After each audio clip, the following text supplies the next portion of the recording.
what we're going into now is more the nuts and bolts end of it. That on your reading screen, you have a certain place where past lives appear. So that is different for you.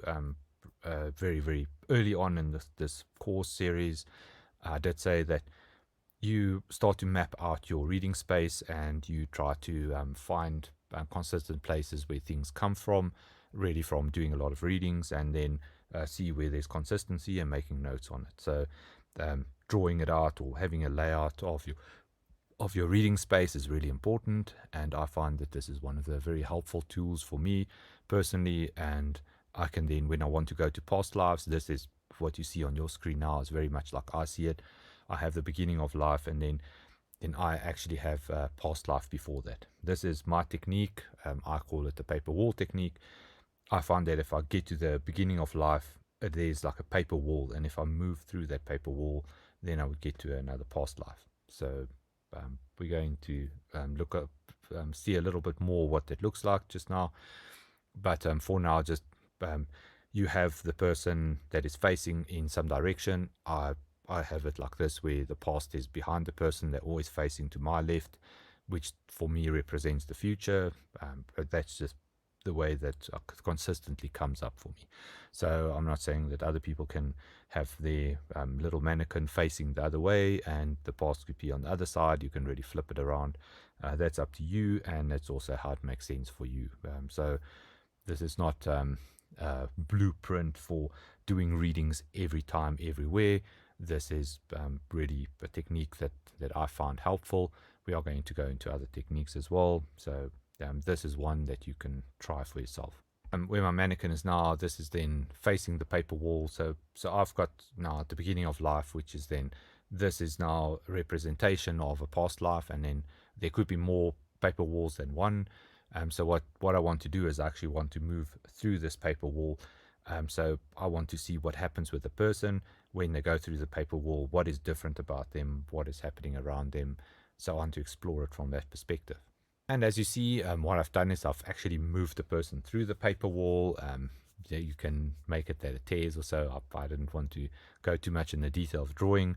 It was more just showing you what I do. So I moved through the paper wall, put the mannequin on my person, or representation of my person, then on the other side of the wall. And then I want to see, okay, well, what's different? What is the feelings that I get here? What is the impressions that I get? What pops up on my reading screen? What do they do? What kind of clothes do they wear? Who is with them? Is there similarities of people that are in their lives? I look at my peanut gallery and see, okay, well, is the peanut gallery now depleted? Is it like the same? Is there somebody that they may be having a relationship with? What's happening there? I think if it was me and I had to go to somebody that do this kind of work, I would really, for fun, actually just ask about past lives. I don't think it would benefit me a lot, but it would be fun to look into. So also understand that I think there's a possibility that people have a very big interest in this, and that they would just be curious about it. I don't think it necessarily would benefit them a lot for their lives right now, but understand that people could find this interesting. They could find it that this is something they would like to know, and something they would like to look at, and this could be something that would be a benefit to them purely from a perspective of knowing. Exactly the same way as you move through the first paper wall, you move the person through the next paper wall, and then you see again, okay, well, what's different now? Compare between it. What are they doing now? What's the environment that they're in? Are they still human? Are they not human? Or do I see different things around them? Is there different lessons?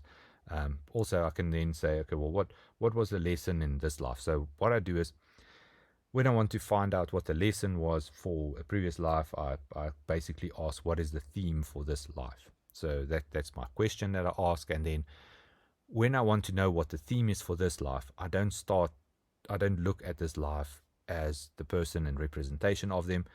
I look at that point before they come into this life. So there's a point where before somebody enters into this world again, they're kind of in limbo waiting, and they move from that point into this life. So what you want to do is you want to, like in the same way, bring them through that paper wall. So basically where the paper wall ends and before they come into this life, you basically want to find a space and say, okay, well, what is the theme for this life? What is the theme for this life? Or you can put them in this life and ask, what is a theme? I find that it's basically just before you enter into this life, that is where the theme of this life is consisting. So if you wanted to argue about when life is starting, it actually, your decision to come into this world is like way before conception. So uh, you then have this decision of what you want to learn in this life, and then you pick up on this and say, well, the theme for this life is really about this or that. Say, for instance, the theme for this life is about survival. The theme for this life is about finding a meaningful connection between you and a different person, or the theme for this life is to move yourself through the uncomfortableness of experiencing the harsher side of humanity. Maybe something to that effect. I think slavery is one of the things that would probably expand a person the most. Slavery still exists today, so it always has, and I think the one of the things that you can expand the most in is one of the things that are most difficult.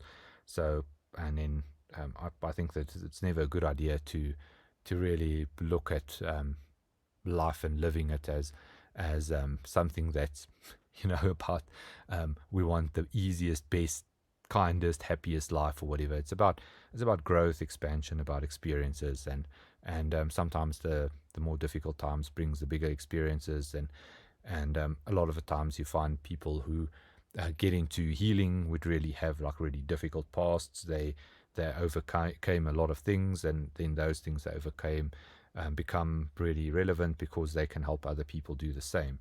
So for that reason, is the suffering good or bad? Well, it's really good because they learned like how to get through it, and they learned to get past it.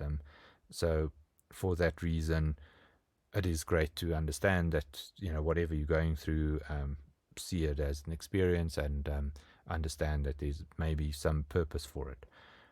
But I know in the moment it's not always possible. But okay, that's really what we want to understand from the whole past life situation is themes for the life, differences, people that carry over, so on. So we want to make a comparison between this life and the previous one, see if there's consistencies, see what's different, know what the themes are, and so forth.